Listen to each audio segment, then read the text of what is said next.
The first rule in investment is... Buffett is different. He's built a huge business empire and has developed his own special way of running it. He's a unique leader. I can't think of anyone close. I'm sure by now we have all heard about the great and the legendary Warren Buffett, the Oracle of Omaha. But if you haven't heard of him, Warren Buffett is a self-made billionaire, someone who has become a billionaire and a huge success in the stock market. In this video, we'll be diving deep into the mind of Warren Buffett and find out exactly what he does in order to pick and choose a stock to invest in. But before we get this video started, don't forget, give me a thumbs up, hit that notification bell, and smash that subscribe button.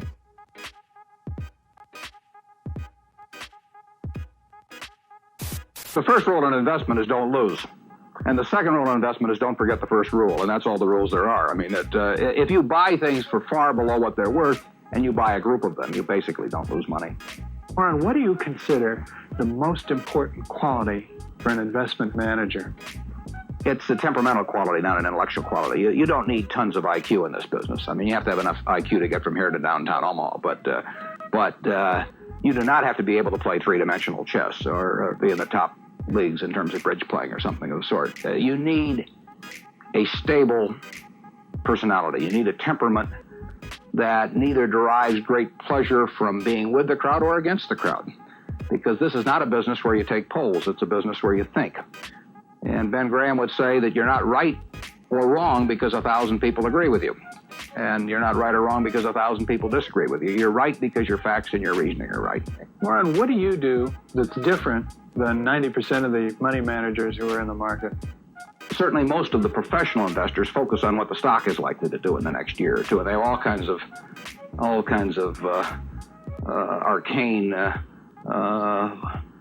methods of approaching that. But they do not really think of themselves as owning a piece of a business. The real test of whether you're investing from a value standpoint or not is whether you care whether the stock market is open tomorrow.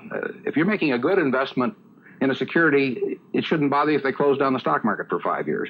All the ticker tells me is the price. Yeah. And I can look at the price occasionally to see whether the price is outlandishly cheap or outlandishly high. But prices don't tell me anything about a business. Business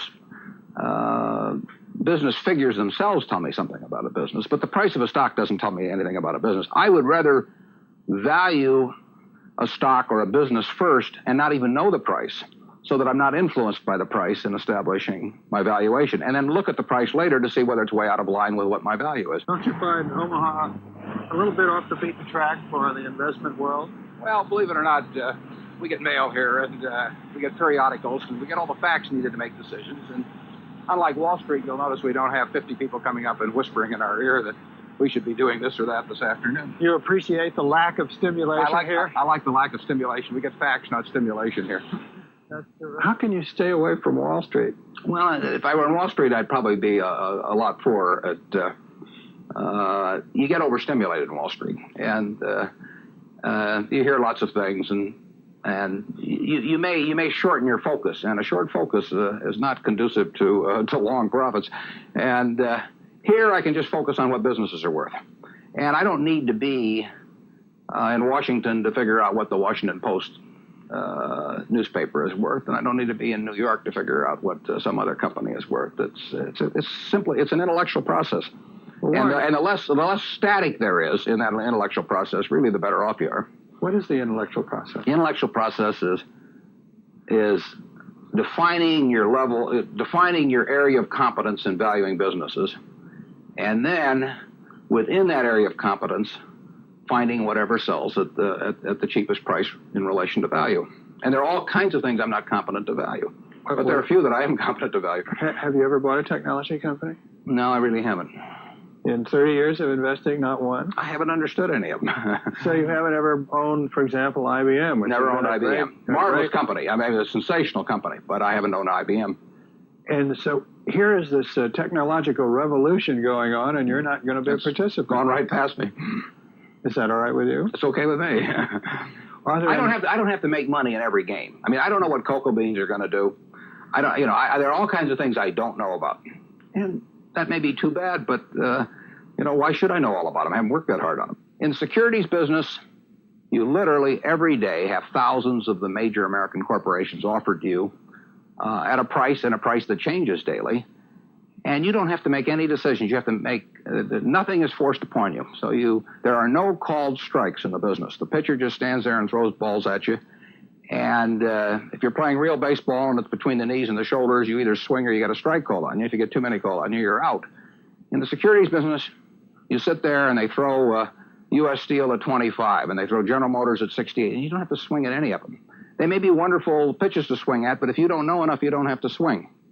And you can sit there and watch thousands of pitches, and finally you get one right there where you want it, something that you understand, and then you swing. And so you might not swing for 6 months. You might not swing for 2 years. Isn't that boring? It would bore most people, and certainly boredom is a problem with most professional money managers. If they try to sit out an inning or two, not only do they get somewhat antsy, but their clients will start yelling, "Swing, you bum!" From the stands, and that's very tough for people to do.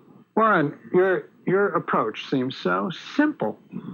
Why doesn't everybody do it? Well, I think partly because it is so simple. That the academics, for example, focus on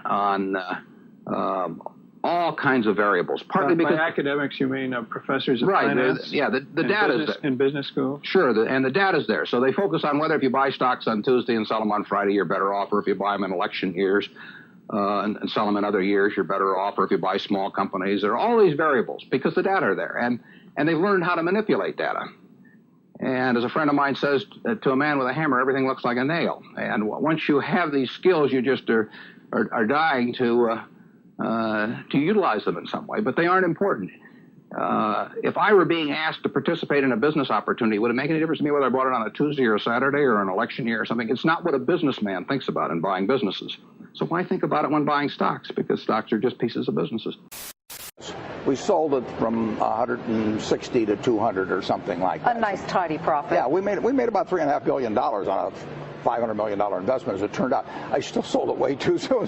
Since I sold it, they must have shot a gun off and said, "Warren sold. Now it's time to let it go up." Well, yeah, you left money on the table. A lot of money. Dummy. That's what exactly right. Charlie Munger would say. Right? Charlie would say, "You've done it again." But you can't keep always trying. For the average person who's maybe never bought a stock before, what's your advice about that? You can't constantly sit there and wait and say, "Oh, it's going to go higher. It's going to go higher." We don't even think about that. What we think about is how much is it selling for? How much do we think it's worth? When we bought it at $35 billion, effectively, I felt the company was probably worth at least $100 billion. How did it come to your attention? How do you find a stock like PetroChina? I sit there in my office and I read an annual report, which fortunately was in English, and it described a very good company. And told about the oil reserves, told about the refining, told about the chemicals, everything else. And I sat there and read it, and I thought to myself, this company is worth about $100 billion.